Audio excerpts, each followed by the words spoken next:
මහා කරුණාවෙන් මහා කරුණාවෙන් සාදු සාදු. සමන්ත චක්කවාලේසු අත්‍රා ගච්ඡන්තු දේවතා සද්ධම්මං මුනි රාජස්ස සුනන්තු සග්ග මොක්ඛදං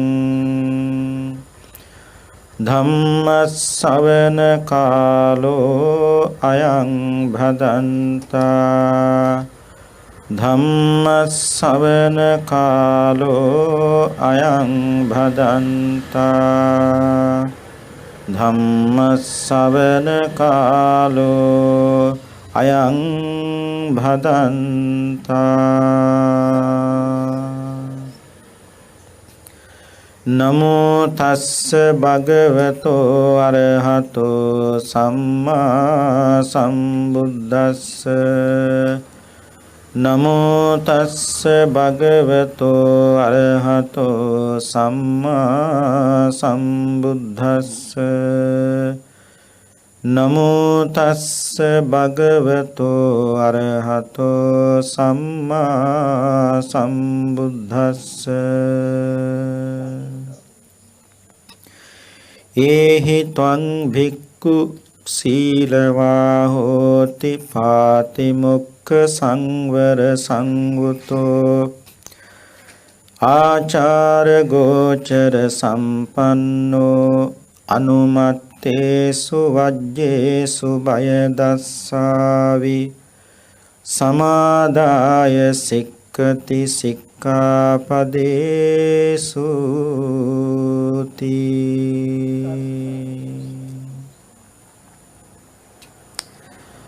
වේයන්ගොඩ රත්නශ්‍රී භික්ඛු විවේකාශ්‍රමේ අනුශාසක ශාස්ත්‍රපති රාජකීය පඬිත අපේ කල්යාණ මිත්‍ර නීතිගම චන්දිම ස්වාමීන් වහන්සේගෙන් අවසරයි ශ්‍රද්ධාවන්ත පින්වත්නි. බෞද්ධ නාලිකාව ඔස්සේ බාහිර සජීවී පටිගත කිරීමක් ලෙසින් මේ ධර්මානුශාසනාව සිද්ධ කරන්නේ වේයන්ගොඩ රත්නශ්‍රී භික්ඛු විවේකාශ්‍රමයේ සිට මේ විවේකාශ්‍රමයේ සිද්ධ කරන කටින මහා පුණ්‍යෝත්සවයට සමගාමීව සිද්ධ කරන ධර්මානුශාසනාවක් ලෙසින්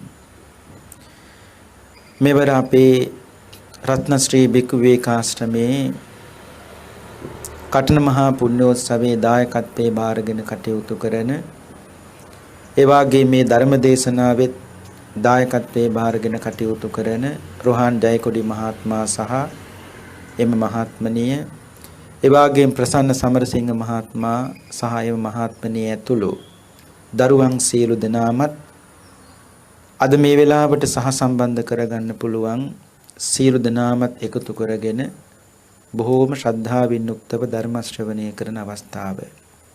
විශේෂයෙන් අපේ රෝහන් ජයකොඩි මහත්මයාලා ඒ වගේම ප්‍රසන්න සමරසිංහ මහත්මයාලා මේ රත්නශ්‍රී භික්ඛු විවේකාශ්‍රමේ අඩුපාඩුවක් තිබුණු මේ කුටි සෙනසුන තමන්ගේ ශක්ති ප්‍රමාණයෙන් පුළුවන් හැටියට වියපැහැදම් කරලා ශාසනයට සංඝසතු කොට පූජා කරන්නට යෙදුණු බවත් අපේ නීතිගම චන්දිම ස්වාමීන් වහන්සේ මතක් කළා. මේව සිහිපත් කරන්න වෙන මොහොතවත් නෙවෙයි Tamanටත් ඒ වාගේ මේ ධර්ම දේශනාව ශ්‍රවණය කරලා අහලා අනේ සාදු කියලා කවුරු හරි කෙනෙක් පින් අනුමෝදන් වෙනවනම් ඒ ඇත්තන්ටත් පින් අනුමෝදන් වෙන්නයි මේ කාරණා මතක් කළේ. නැතුව මේ පින්නතුන් මේ කුටි සෙනසුන් පූජා කළේ කාගෙන්වත් ස්තුතියක්වත් බලාපොරොත්තු වෙන්නේ නෙවෙයි. ස්වාමින් වහන්සේලාට සුවසේ වැඩ සිටින්නට අවශ්‍ය කරන සීල පහසුකම් සලසා දීන් වස් සිද්ධ කරන්ට යෙදුණු පින්කම. අද අපේ ධර්මානුශාසනාවෙහි මාතෘකාව හැටියට තබාගත්තේ බොහොම ලස්සන සූත්‍ර දේශනාවක්. මේ දේශනාවේ නම දන්ත භූමි සූත්‍රය.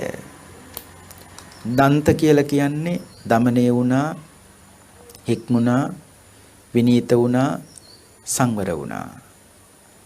භූමිය කියලා කියන්නේ ප්‍රදේශය. එතකොට දමණය වෙන ප්‍රදේශය, සංවර වෙන ප්‍රදේශය. ඒකයි දේශනාවේ තේරුම.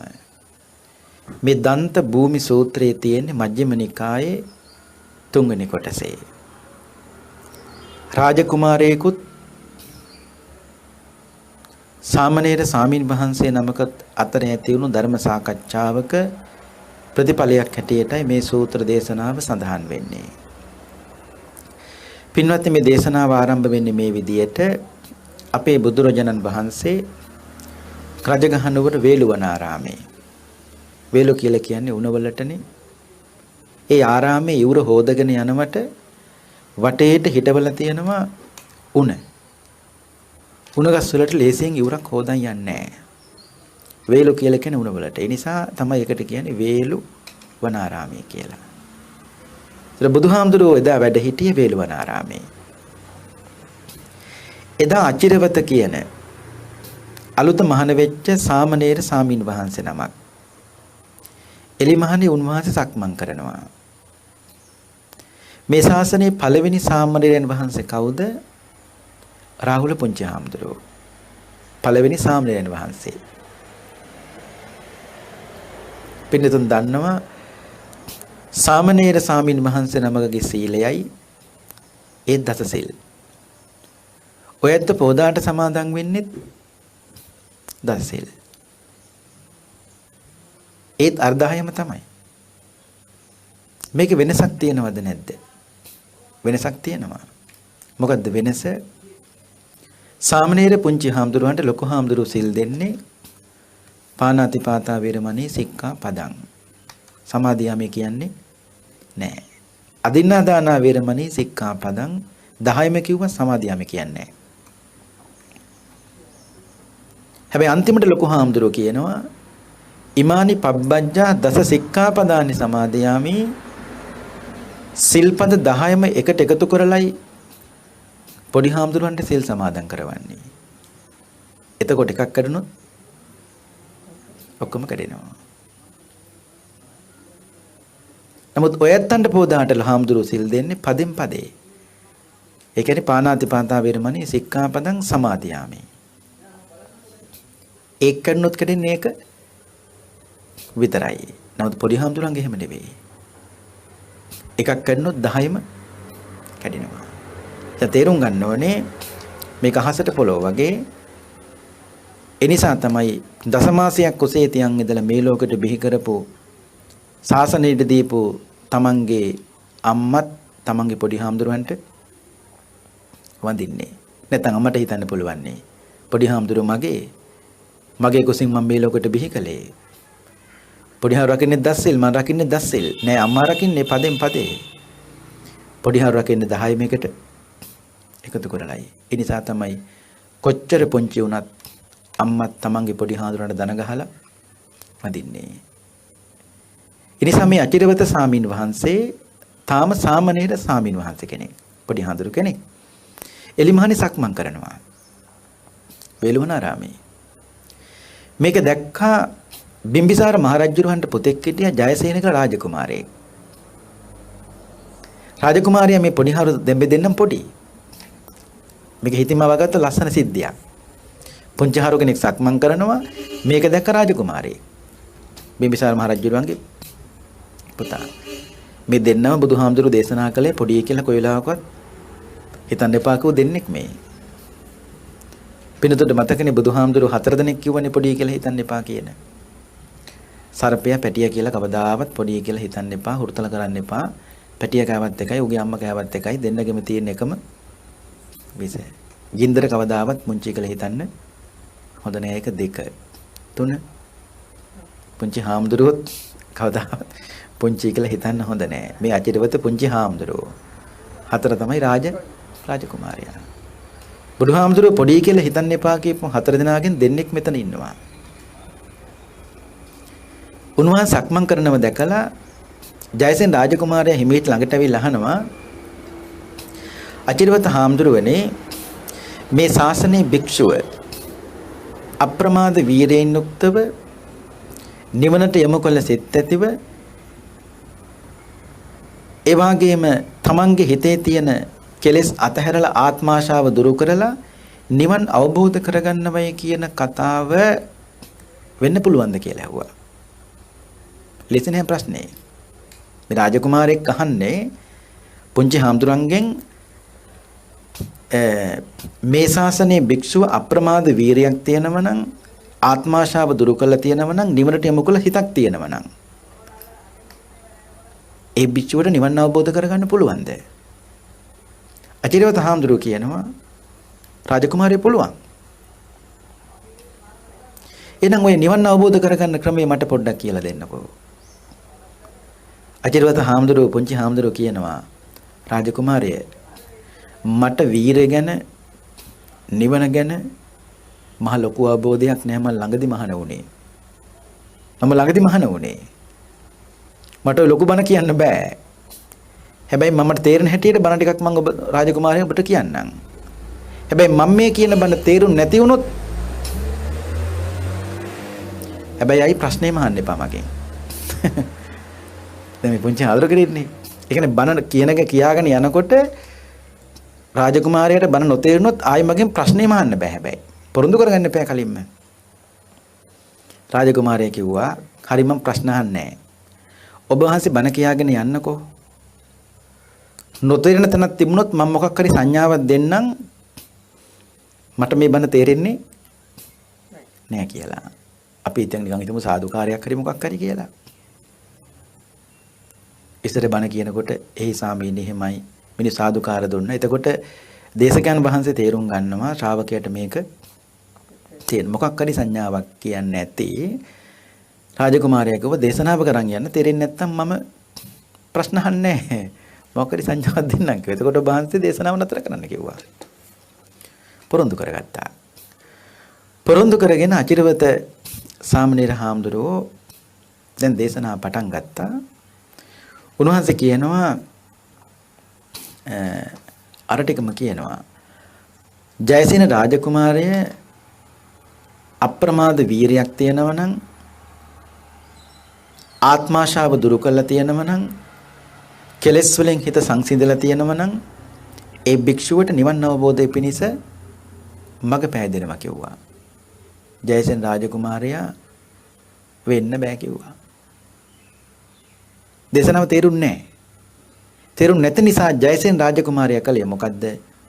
වාඩි වෙලා හිටපු ආසනෙ නැගිටලා ගියන්නේ. දැන් ප්‍රශ්න අහන්නත් බෑනේ.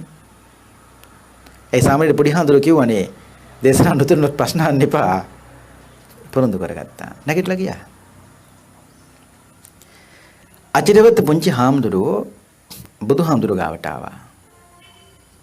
ඇවිල්ලා කියනවා බුදුහාමුදුරුවනේ මං එලිමහනේ සක්මන් කරගෙන ඉන්නකොට බිම්බිසාර මහරජුරුවන්ගේ පුතා ජයසේන රාජකුමාරයා ආවා. ඇවිල්ලා මගෙන් ප්‍රශ්නයක් ඇහුවා. බණ ටිකක් කියන්නකෝ මම බණ කිව්වා. බුදුහානේ එයාට ඒක තේරුන්නේ නැහැ නැගිටලා ගියා කිව්වා. බුදුහාමුදුරුවෝ වදාලා දැන් මේ දේශනාවේ ජයසේන රාජකුමාරයා කතා ඉවරයි. බුදුහාමුදුරුවෝ දේශනා කරනවා අචිරවත සාමණේරය හොඳට මතක තියාගන්න කිසියම් ධර්මයක් අවබෝධ කරගන්නව නම් කාම වස්තුවෙන් දැවෙන කාම පරිදාහෙන් දැවෙන කාමින් පිච්චෙන කෙනෙකුට මේ ධමයක් අවබෝධ කරගන්න වෙයි කියන එක ලේසි වෙන්නේ නෑ. ජයසේන රාජකුමාරය කියලා කියන්නේ කාමයන්ගෙන් පිච්චෙන කෙනෙක්. කාමයන්ගෙන් දැවෙන කෙනෙක්. කාම පරිදාහෙන් දැවෙන කෙනෙක්.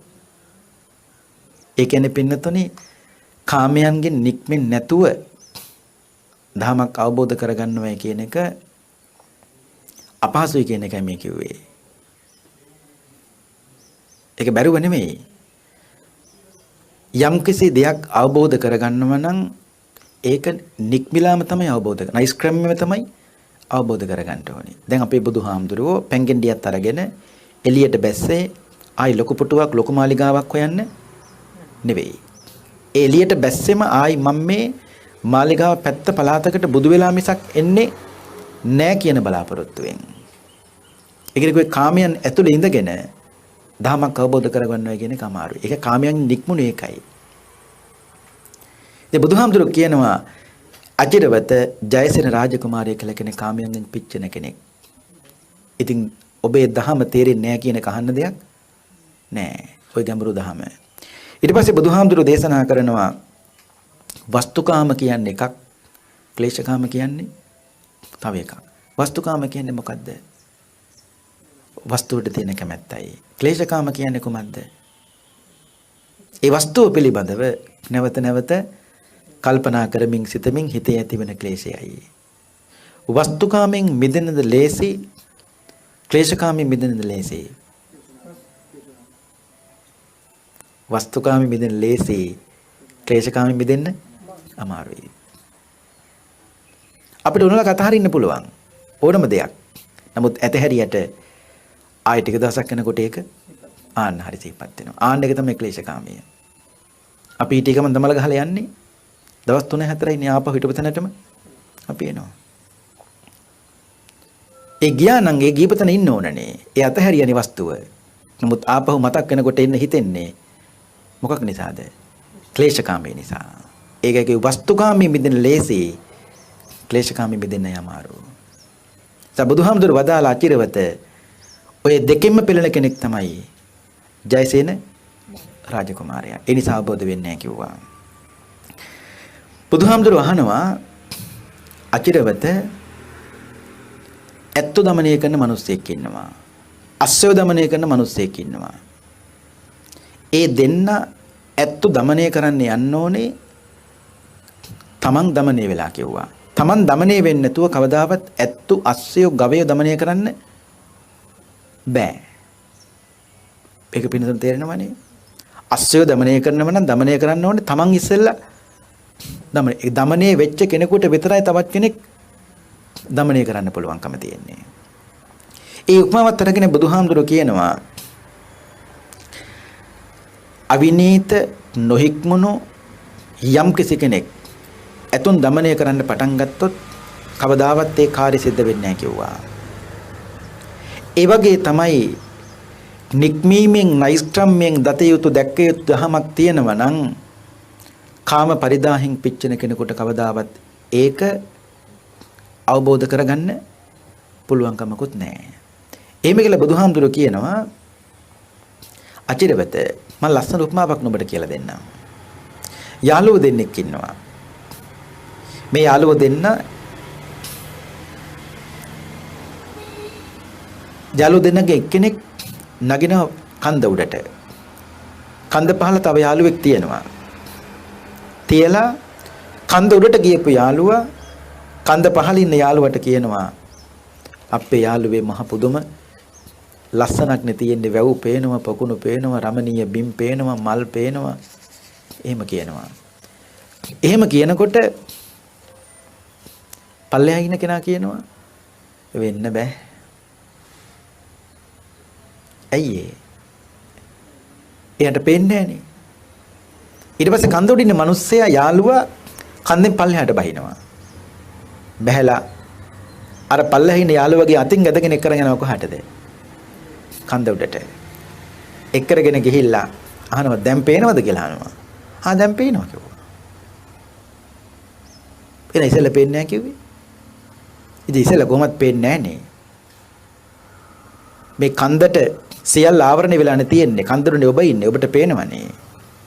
බුදුහාරි උපමාවර්ගෙන කියනවා ඒ වගේ තමයි අචිරවත සාමණේරයේ මතක තියාගන්න පර්වතයට වඩා මහත් වූ දෙයක් තියෙනවා ජයසේන රාජකුමාරයාට. මොකද්ද? අවිද්‍යාවෙන් වැසී තිබෙන සිතක් ඇති කෙනෙකුට බුදුහාම දේශනා කර අවිද්‍යාවෙන් වැසී තිබෙන හිතක් තියෙන කෙනෙකුට කෙලෙස් වලින් හිත අවුරාගෙන හිටගෙන කෙනෙකුට ඒ ජයසේන රාජකුමාරයාට කවදාවත් ධර්ම අවබෝධ වෙන්නේ නැහැ. ඒ කෙලෙස් වලින් හිත ආවරණය වෙලා. අර කඳුරිට මිනිස්සයටත් නැග්ගට පස්සේ අවට පේනෝ වගේ පල්ලහින මිනිස්සයට කිසි දෙයක් පේන්නේ නැහැ.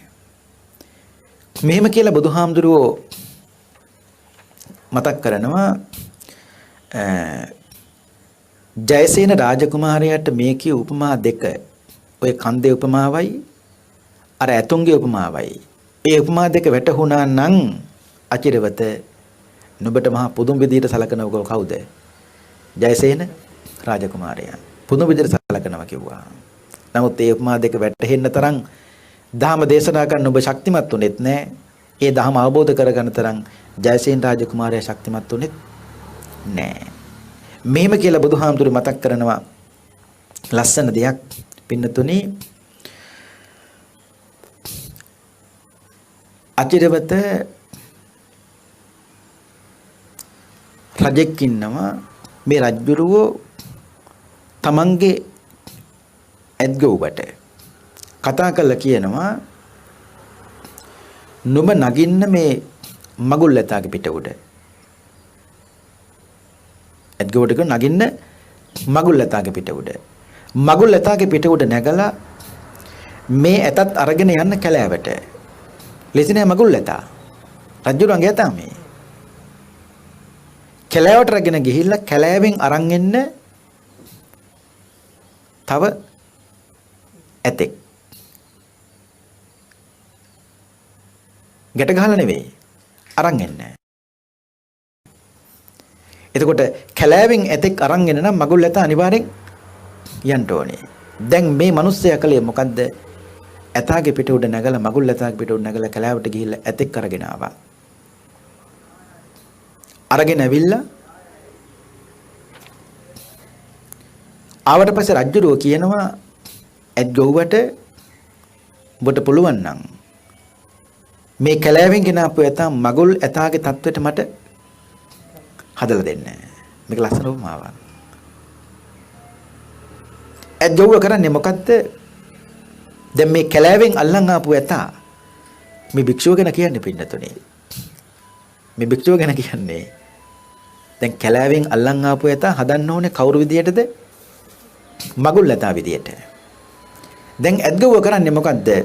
දේශනා සඳහන් වෙනවා ඇතා එලිමහාන්ට රගෙන ඇවිල්ලා මිනිස් බසට හුරු කරනවා. හරි ආදරෙන් කැලෑවේ ඇතාට කතා කරනවා. කතා කරලා ඇද්ගොව්වට ඕන විදියට මේ කැලෑ ඇතා හීලෑ කරගන්නවා. දැන් ඌ හොඬ වෙල උස්සන්න කිව්වහම උස්සනවා. කකුල් දෙකෙන් හිටපන් කිව්වහම කකුල් දෙකෙන් ඉන්නවා. වලි ගොස්සන්න කිව්වම වලි ගොස්සනවා. හෙන්ඩුව දකිනකොට ඌ කී කරොයි. දැන් බුදුහාමුදුරුවෝ අහනවා අචිරවත ඒ මගුල් ඇතා ගිහිල්ලා එක්කරගෙන ආපු වල් ඇතා දැන් ඉන්නේ මගුල් ඇතෙක් හැටියට. දැන් රජුරවන්ට පුළුවන්ද ඒ ඇතාට වල් ඇතා කියන්න? බෑ. දැන් ඌ මගුල් ඇතා. රජුරවන්ට පුළුවන්ද ඒ මගුල් ඇතාගේ පිට දැන් නගින්න? පුළුවන්. ඇයි? ඒ තරමට ඇද්ගොව්වා ඒ ඇතා හීලෑ කළා. මොකද්ද මේ කියන්නේ? කැලෑවෙන් අල්ලන් ආපු ඇතා හා සමානයි. කවුද? මේ ශාසනයට ආපු මේ ශාසනය පැවිදි වුණු සාමණේර නැත්නම් භික්ෂුව. බුදුහාර දේශනා කරනවා අචිරවත යම් කිසි කෙනෙක් මේ ශාසනයට ආවට පස්සේ හදනවයි කියන එක ලේසනේ හරියට කැලෑවෙන් වල්ලතෙක් අරගෙන වගේ කිව්වා. මේක උපමාවක්. මේක තේරුම් ගන්න ඕනේ. ලේසි නෑ. සමහරව හිතනවා මේ ශාසනය හරි ලේසි කියලා. ලොකු බලාපොරොත්තු හිතේ තියාගෙන ඉනවා. හිතේ තියන් ඇවිල්ලා තමන්ගේ කාර්ය නෙවෙයි ඉෂ්ට කරගන්නේ. බාහිර දේවල් අපිට වැඩක් නැහැ. තමන් ආවේ යම්කිසි විමුක්තියක් වෙනුවෙන්ද ඒ කාර්ය වෙනුවෙන් කටයුතු කරන්න ඕනේ. ලොකු බලාපොරොත්තු තියාගෙන තමන්ගේ කාර්ය ඉෂ්ට නොවන තත්ත්වයටපත් වෙනකොට පෙරළ යන එක නෙවෙයි මේකේ වැඩේ තියෙන්නේ. නිසා බොහෝ දෙනෙක් හිතනවා හරි ලේසි මේ සිවුර ඇතුලේ ඉන්නෙත් මිනිස්සෙක්. මහාන වෙලාම් පැවිදි වෙලාම් බලන්න ඕනේ මේකේ තියෙන දුෂ්කරතාවය මොකක්ද කියලා. පිටින් බාහිරින් බලන කෙනෙකුට හරි ලේසි. බුදුහාරු බලන්නකො මේකේ දුෂ්කරතාවය කොච්චරද කියන්නේ. මගුල් ඇතෙක් ගියා කැලෑවට වල්ලතෙක්ව අරන් එන්නේ. බුදුහාඳුර කියනවා මේ ශාසනයට අරන් එන මහාන කරන්න, පැවිදි කරන්න අරන් එන අයත් අන්න ඒ වගේ මේක උපමාවක් වෙන්න තියෙනවා. වරදවා තේරුම් ගන්නට එපා. උපමාවක්. එතකොට බුදුහාර කිව්වේ දමණය වෙච්ච ඇතෙක් තමයි ගියේ කැලෑවට දමණය නොවිච්ච ඇතෙක් අරන් එන්න. ඒකෙන් දේශනා කරන්නේ අචිරවත දමණය වෙච්ච කෙනෙකුටම තමයි තවත් කෙනෙක් දමණය කරන්න පුළුවන්කම තියෙන්නේ.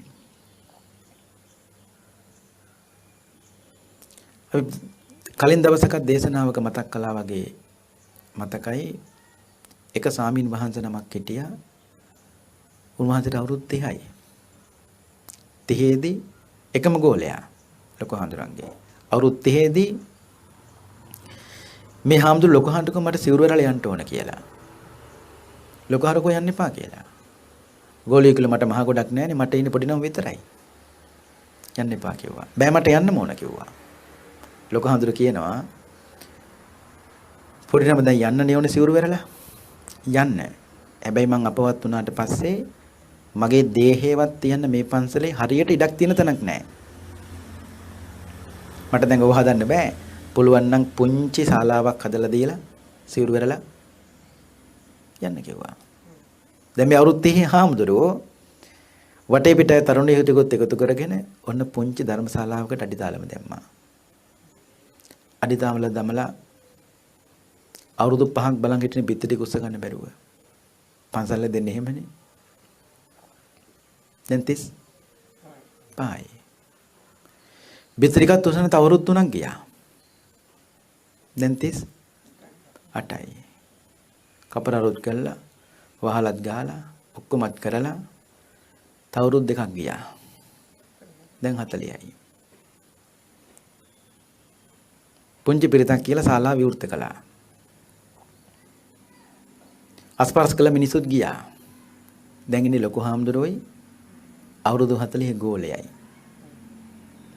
මේ ලොකු හාමුදුරුවෝ තමන් ගෝලයට කතා කරලා කිව්වා දැන් නම් ගිය සිවුරු වල ගියාට කමක් නැහැ කිව්වා. මේ හාමුදුරුවෝ කිව්වලු දැන් ගිහිල්ලා මොකටද කියලා ඇහුවලු. අන්න තාමත් සිවුරේ ඉන්නවා. දැන් මේ නිකන් හිතන්නකෝ ඒ කැලෑවෙන් ආපු ඇතා හික්මව ගන්න බැරුව ආපහු කැලෑවට ගියා නම් ඌ තාමත් වල්ලතානේ. එදායි ලොකු හාමුදුරුවෝ සම්ම්‍ය ප්‍රයෝගය කරලා ඒ භික්ෂුව නතර කර නොගත්තා නම් අද භික්ෂුව කොහෙන්ද නතර වෙන්නේ? අපි මේ කියන්නේ ඔක්කොම නරක කියන එක නෙමෙයි කියන්නේ. හිතන්නකෝ ලොකු හාමුදුරුවෝ දන්නවා මේ පොඩි නම ආරක්ෂා කරගත්තොත් ලොකු වැඩක් අනාගතේ මේ සාසනය කරගන්න පුළුවන්. මේ මොහොත කඩා ගන්නයි ඕනේ. යන්න ඕන කිව්වනේ. ලොකු හාරු දන්නවා මම මේ පන්සල හදාගත්තේ හරි අමාරුවෙන් දුක් විඳලා. ඒ නිසා පොඩි නමට ලේසියෙන් ශාලාවක් හදන්න හම්බෙන්නේ. දැන් අවුරුදු 30 ඉඳලා 40 අවුරුදු 10ක් ශාලාව හැදුවා. දැන් ලොකු හාරු අපවත් වුණා. අන්න දැන් විහාරාධිපති. මේක ඇත්ත කතාව. ඉතින් මේ කිව්වේ ඒ වගේ එක භික්ෂුවක් පින්නතුනේ මේ ශාසනයට වටිනවා මිනිස්සු ලක්ෂයට කෝටියකට වඩා. ඇයි එක භික්ෂුවකට පුළුවන් මිනිස්සු කෝටියක් වුණත් හදන්න. නිකමට හිතන්නකෝ මේ ලංකාවේ කෝටි 2ක් හදන්න.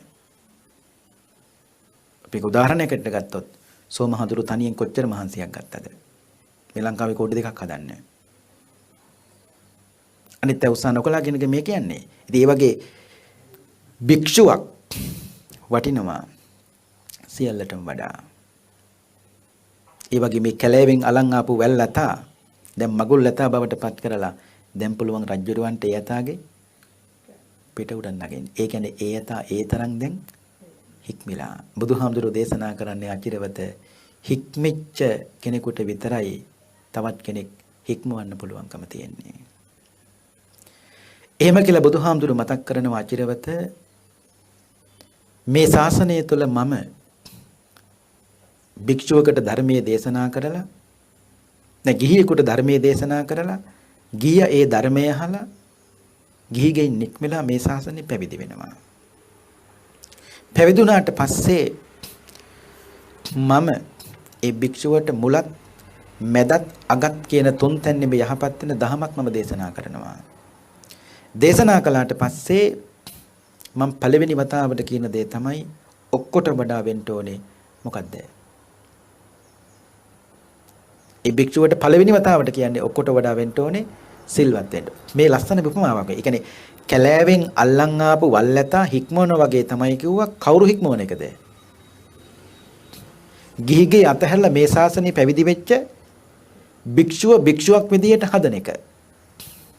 මේක අවසානයේ බුදුහාර බොහොම ලස්සන කතාවක් මේ යතත් එක්ක ගලපලා දේශනා කරනවා. මේකේ සූත්‍රයේ අවසානෙට. දැන් පළවෙනි වතාවට මහලකට පස්සේ කියන්නේ මොකද්ද? හොඳට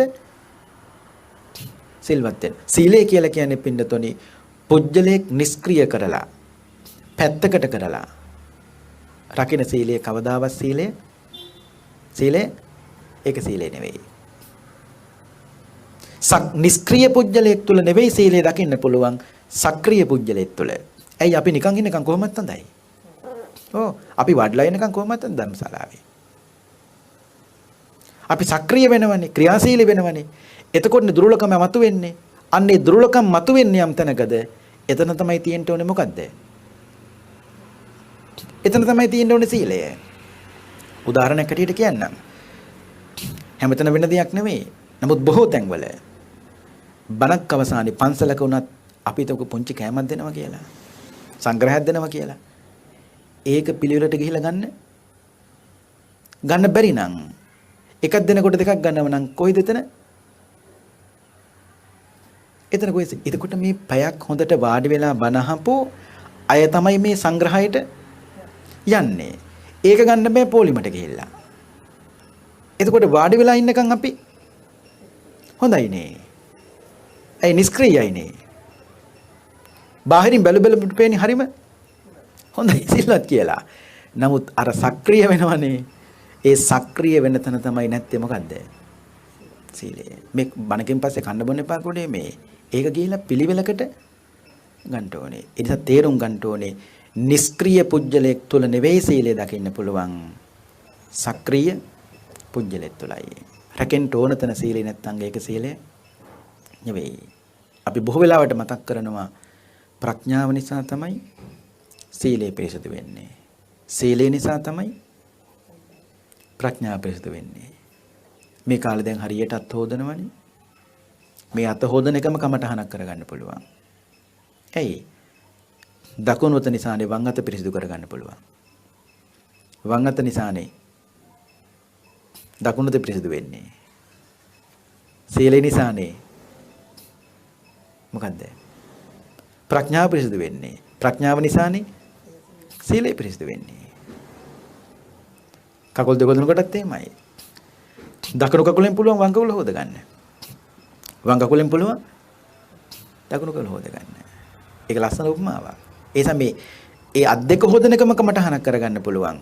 නිකන් එහෙම හොදනවට වඩා ඒ තුල ලොකු ධර්මානුකූල දෙයක් ජීවිතේට එකතු කරගන්න පුළුවන්. ඇයි? සීලය හොඳයි කියන හිත නැත්තු හිතන්න ඕනේ මගේ සීලය හොඳයි. මම දැන් කරන්න ඕනේ සීලෙන් ප්‍රඥාව පිරිසුදු කරගන්න ඕනේ. ප්‍රඥාව හොඳයි කියන නැත්තු හිතන්න ඕනේ මගේ ප්‍රඥාව දැන් හොඳයි. දැන් මම කරන්න ඕනේ ප්‍රඥාවෙන් සීලය පිරිසුදු කරගන්න ඕනේ. ඒක කොහොමද ඒක කරන්නේ? අපිට මෙහෙම සමහරුන්ට හරියට කේන්ති යනවා. ඒ කේන්තිය හොඳ නෑ කියන බවත් එයා දන්නවා. මේකෙන් මට හොඳ නෑ, දරුවන්ට හොඳ නෑ, ගෙදර අයට හොඳ නෑ, මේක හොඳ නෑ. සසර ගමනට මේක හොඳ නෑ. ඒක මොකෙන් දැනගන්නේ? ප්‍රඥාවෙන්. අන්න සීලෙන් නෙවෙයි. ඒක ප්‍රඥාවෙන් දැනගෙන තේරුම් ගන්න ඕනේ කේන්ති හොඳ එකක් නෙවෙයි. ඒ නිසා මම මේක ටිකෙන් ටික අඩු කර ගන්න ඕනේ.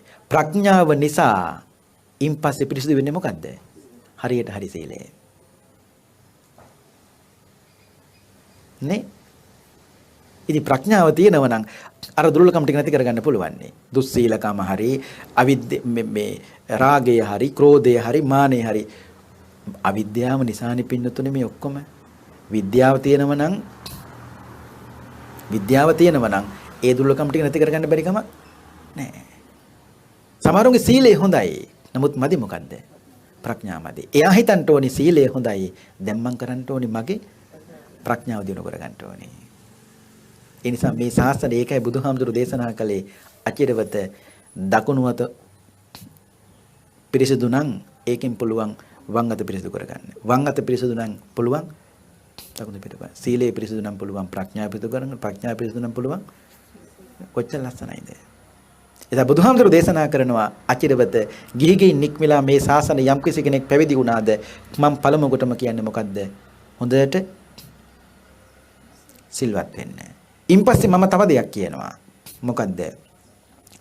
භෝජනේ පමණ දන බල. මෙමෙ හික්මවනවා මේ. කවුරු හික්මවනවා වගේද?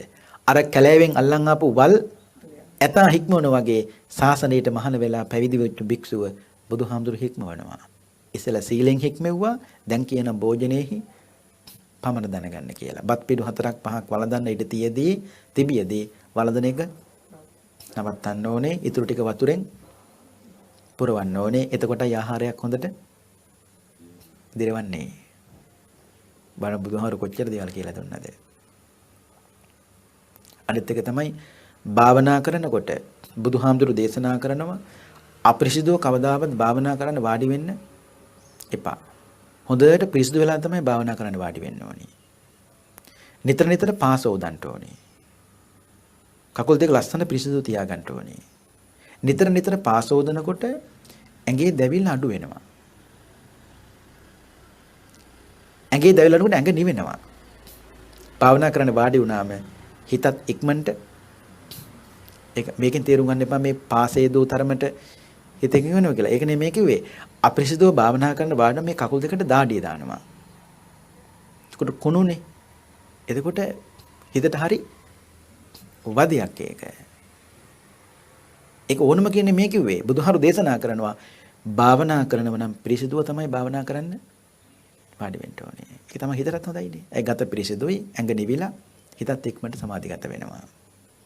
මේ බුදුහාමුදුරු වැර වෙන කවුරුවත් මේවා කියලා දෙන්නේ නැහැ ලේසියෙන්. භාගතුන් වහන්සේ විතරයි මේ හැම දෙයක්ම කියලා දෙන්නේ. ඉතින් භෝජනේ පමණ දන බලදන්න කිව්වා. ඊට පස්සේ කියනවා භික්ෂුවට කියනවා ඉන්ද්‍රිය සංවර කරගන්න කියලා. ඇස කන නාසය දිව ශරීරය මනස කියන මේ ඉන්ද්‍රියන් හොඳට සංවර කරගන්න.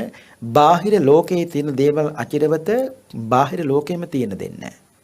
ඒව තමන් කරන්න උත්සාහවන්ත වෙන්න එපා. ඇයි ඒව අයිති අපිට නෙමෙයි ඒව අයිති ලෝකයට.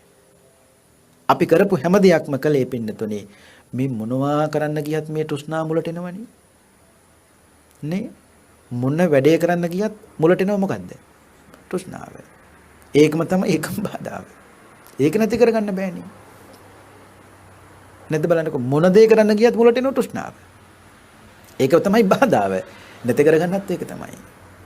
අපිටයි දේවල් නෙවෙයි මේ ලෝකෙටයි දේවල්.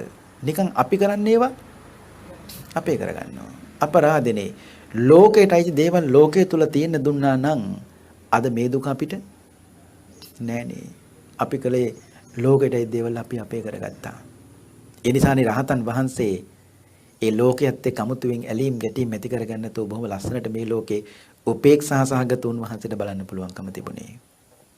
නේ ස්වභාව ධර්මයත් එක්ක ජීවත් වුණු මේ භික්ෂුව පින්නතුනේ මොනතරම් චිත්ත සංහිඳියාවක් ඒ ස්වභාව ධර්මයත් එක්ක ඇති කරගත්තද? මේ බුදුහරගේ ඇඟද බුදු උනේ නැහැ. අද්දකද බුදු උනේ නැහැ. එහෙනම් බුදු උනේ මොකද්ද? සිතයි බුදු උනේ. සිත බුදු කරගත්තාම ගතට වටිනාකම එනවා. ඒකනේ බුදුහාමුදුරුවන්ගේ එක ධාතු චුට්ටි කොටසක් හරි වටින්නේ මිනිස්සු අද වන්දනා කරන්නේ. ගත බුදු නිසා නෙවෙයි. හිත බුදු වුණාම ගත වටිනවා. ඒකයි බුදු පසේ බුදු මහරහතන් වහන්සේලාගේ අපි දැව්වට පස්සේ පිච්චුවට පස්සේ ආදාහනය කළාට පස්සේ අලුඩින්ගිත්තක් හරි අරගෙන අපි වන්දනා කරන්නේ. නේ? කොච්චර වටිනවද? ඉතින් බුදුහාමුදුරු දේශනාවක ඊට පස්සේ කියනවා අචිරවත මම කියනවා ඒ භික්ෂුවට ඉන්පස්සේ නිදි වරන්න පුරුදු වෙන්න ඕනේ. මහානන්දම් පුරුණා නිදි වරන්නත් නිකම් මේ නිදි මරණ එක නෙමෙයි. කතා බහ කර කර එළිවෙනකන් කාලය ගත කරන එක නෙවෙයි. ඒ ගත කරන කාලය තුල එළිවෙනකන් සිහියෙන් යුක්තව නැත්නම් සති සම්පජඤ්ඤයෙන් නැත්නම් ධර්මානුකූල චින්තනයක් ඔස්සේ එළිවෙනකන් කාලේ ධර්ම සාකච්ඡාවක් ගත කරන්න පුළුවන් නම් ආන්නේ නිදි බැරීම. නැතුව මේ නිදි වරනවා කියලා කියන්නේ නිකන් රැය පහන් කරන එක නෙවෙයි. දැන් බණ්ඩකෝ හික්මුව හැටි. ඉස්සෙල්ලා සීලෙන් හික්මුවා. ඊට පස්සේ ඉන්ද්‍රිය සංවරය ඇති කරගන්න කිව්වා. භෝජනේ පමණ දන බලදන්න කිව්වා. ඊට පස්සේ නිදි වරන්න පුරුදු වෙන්න ඕනේ කිව්වා. නිදා ගන්න කොටත් අචිරවත කොයි වෙලාවෙත් මතක තියාගන්න ඕනේ. සිංහ සෙයියාවෙන් නිදා ගන්න ඕනේ. සිංහ සෙයියාවෙන් නිදනකොට පින්නතුනි දිගාසිරි සම්පත් ලැබෙනවා. ඒ වගේම එළි වෙනකන් ලේ ධාතුවත් හොඳට ගමන් කරනවා. දකුණු අත උඩ ඔළුව තියාගෙන දකුණු පාය උඩ වම් පාය තියාගෙන ඇලේට මේ දකුණු වෙලට නිදියන්න ඕනේ. සිංහ සෙයියාව කියලා කියන්නේ ඒක. උඩුපැලියෙන් අතර බුදියන්න හොඳ නැහැ. උඩුපැලියෙන් අතර බුදියන්නේ ප්‍රේතයෝ. ප්‍රේතයන්ගේ සම්මස්නහරලේ අඩුයිනේ. ඒ නිසා ඇලේට බුදියන්න බෑ. ප්‍රේතයන් යටකටු ඇනිනවා. ඒ නිසා උඩුපැලියෙන් අතර බුදියන්නේ. මේක එපා මේ කියන්නේ එහෙම උත්සාහ අරගෙන බලන්න ඕනේ සිංහ සෙයියාවෙන් නිදා ගන්න. ඒක പ്രേත සෙයියාව උඩුපැලියෙන් අතට අනිත් පැත්තට බුදු නම් ඒ කාම සෙයියාව. ඉතින් බුදුහාමුදුරු මේ කියන්නේ නිදියන හැටිත් මේ භික්ෂුවට බුදුහාමුදුරුවෝ කියලා දෙනවා. දැන් මේ හික්මවනවා මේ. බුදුහාර ආලපොංචහන්ටත් කිව්වනේ. රාහුල දැන් අම්මා ළඟ නැහැ. නිදා ගන්නකොට දැන් ඉඩියන් වෙන්නේ තනියම. ඒ නිසා රාහුල සිංහසෙයියාවෙන් නිදා ගන්න පුරුදු වෙන්න කිව්වා. බුදුහාර ආලපොංචහන්ටත් කියලා දුන්නා ඕක. රාහුල ගෙදරදී නම් කෑවේ රත්තරන් පාට පිඟානක. අම්ම බෙදලා දුන්නේ. මේ රත්තරන් පාට පිඟන් නෑ රාහුල මෙහි තියෙන මැටි පාත්‍රේ. මේක තමයි වළඳන්න වෙන්නේ. එහෙම හික්මෙව්වා. කවුද? බුදුහාම රාහුල පුංචි හාමුදුරුවෝ. අර කො මතක් කර කර ගෙදරදී අම්මා හිටියා දැන් මෙහෙදි නෑ. ගෙදරදී රත්තරන් පාට පිඟානේ කෑවේ. රත්තරන් පාට නෙවෙයි රත්තරන් පිඟානේ කෑවේ. දැන් මේ නෑ කිව්වා. ඒසා රාහුල මේවට පුරුදු වෙන්න ඕනේ. කමක් නෑ පුරුදු වුණා. රාහුල පුංචි හාමුදුරුවෝ. හික්මුණානේ. ඒ නැති අයද? නෑ තිබිච්ච අය. අන්තිමට බුදුහාමුදුරුවෝ කියනවා අචිරවත මේ විදියට හික්මිලා කෙලස් නසලා රහත් භාවයටපත් වුණාට පස්සේ ඒ භික්ෂුව මිනිස්සුන්ගේ මහ පුදුමාකාර පූජනීයත්වයටපත් වෙනවා. අනේ හොඳ සාමින් වහන්සේ නමක් අපිට නැති වුණා කියලා.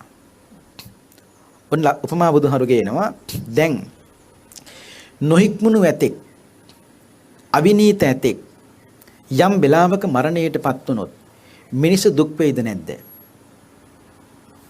දුක් වෙන්නේ නැහැ. ඇයි? ඒ මරුවේ නොහික්මුණු ඇතෙක් හික්මුනේ නැති ඇතෙක්.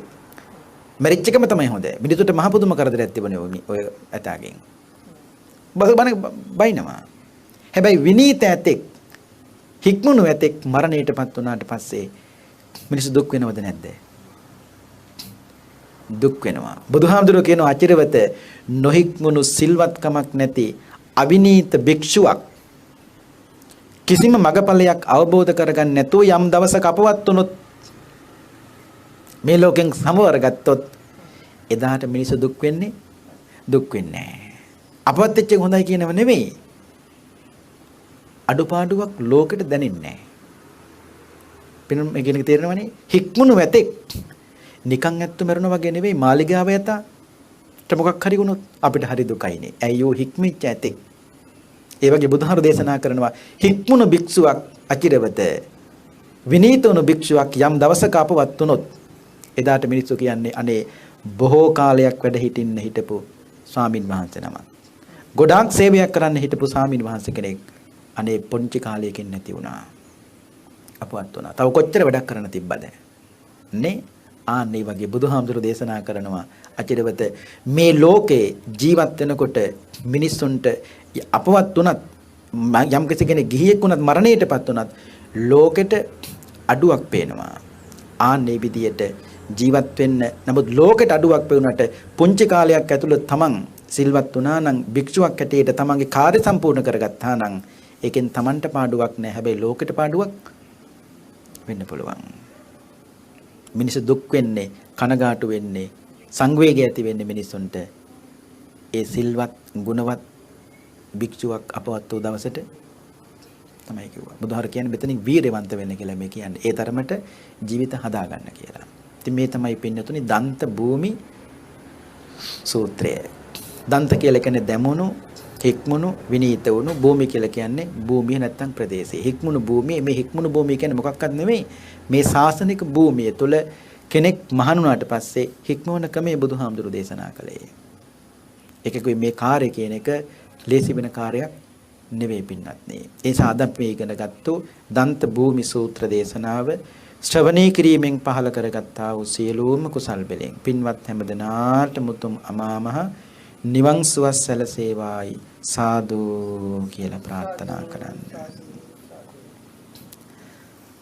අද අපේ ධර්මානුශාසනාවෙහි සදැහැති දායකත්වයේ බාරගෙන කටයුතු කළේ අපේ රත්නශ්‍රී බික්ටු විවේකාශ්‍රමයේ වේයන්ගොඩ අපේ නීතිගම චන්දිම පණ්ඩිත හාමුදුරුවන් වහන්සේගේ අවවාද අනුශාසනා ඇතිව බාහිර සජීවී පටිගත කිරීමක් ලෙසින් මේ ධර්මානුශාසනාව සිද්ධ කළේ දේශනාවෙහි දායකත්වයත් ඒ වගේම කටන මහා පුණ්‍යෝත්සවයේ දායකත්වයත් බාරගෙන කටයුතු කරන රුහාන් ජයකොඩි මහත්මයා සහය මැතිණිය ඒ වගේම ප්‍රසන්න සමරසිංහ මහත්මයා සහය මැතිණිය ඇතුළු දූ දරු පිරිසත් බලාපොරොත්තු වන්නේ පරලෝක සපත් වූ ආදරණීය දෙමව්පියන් වන පියදාස හේමචන්ද්‍ර ජයකොඩි මහත්මයා ඊලියන් සමරසිංහ ඩැනී පතිරණ සහ ප්‍රියන්ත සිල්වා කියන පියවරුන්ට පින් අනුමෝදන් කිරීමත් ඒ වගේම බාලසූරියගේ ලීලාවතී පෙරේරා අජන්තා සමරසිංහ මෑණියන්ටත් WY පෙරේරා මිත්තනියටත් පින් අනුමෝදන් කිරීම. ඒ ඇත්තෝ මේ පින් අනුමෝදන් වෙත්වා සසර දුක් කෙලවර උතුම් අමාමහ නිවනින්ම නිවී සැනසෙත්වා සාදු කියලා ප්‍රාර්ථනා කරන්න. ඒ වගේම මේ රත්නශ්‍රී බික්කු විවේකාශ්‍රමයේ සඳහා ඉඩම පූජා කළ දිවංගත රත්නායක මෙතුමාට පින් අනුමෝදන් කිරීම ආදරණීය දරුවන් වන චතුර හරින්දි සංජිකා දිනුක කියන දූපතුන්ට නිරෝගී භවත් අධ්‍යාපන කටයුතු සහ රැකී ආරක්ෂා කටයුතු දියුණුව සඳහා මේ පින්කමට උදව්පකාර කළ සියලු දෙනාටම ආශිර්වාද කිරීම ඒ වගේම මේ තුන් මාසයේ පුරාවටම මහා සංඝරත්නයට දානේ පූජා කළ RMP පුජ්‍යලික සමාගමේ අධ්‍යක්ෂක ලලිත රත්නායක මහත්මයා ඒ වගේම සාගරිකා රත්නායක මහත්මණිය ඇතුළු මේ පින්කමට උදව්පකාර කළ මංජු මහත්මයා සහ ඉන්දු මහත්මණියට සෙත් ප්‍රාර්ථනා කිරීම ආශිර්වාද කිරීම මේ වසංගතයෙන් මේ පල්ලව සපත් වුණු සීල දනාටම පින් අනුමෝදන් කිරීම විශේෂයෙන් මේ කටන පින්කමට අවවාද අනුශාසනා කළ අපේ නීතිගම චන්දිම පණ්ඩිත හාමුදුරුවන් වහන්සේටත් ඒ වගේම ධර්ම ශ්‍රවණය කළ පින්වත් හැමදෙනාටමත් චතුරාර්ය සත්‍ය ධර්මය අවබෝධයේ තුලින් සුඛ සහගත ප්‍රතිපදාවෙන් උතුම් වූ නිර්වාණාභෝධයම සාක්ෂාත් වේවායි සාදු කියලා ප්‍රාර්ථනා කරන්න. ඒ ප්‍රාර්ථනාවත් ඇතිව අපි දෙවියන්ට පින් අනුමෝදන් කරමු. ආකාසට්ඨා ච බුම්මට්ඨා දේවානාගා මහිද්దికා පුඤ්ඤන්තං අනුමෝදිත්වා චිරං රක්칸තු ශාසනං ආකාසට්ඨා ච බුම්මට්ඨා දේවානාගා මහිද්దికා පුඤ්ඤන්තං අනුමෝදිත්වා චිරං රක්칸තු දේශනං ආකාසට්ඨා ච බුම්මට්ඨා දේවානාගා මහිද්దికා පුඤ්ඤන්තං අනුමෝදිත්වා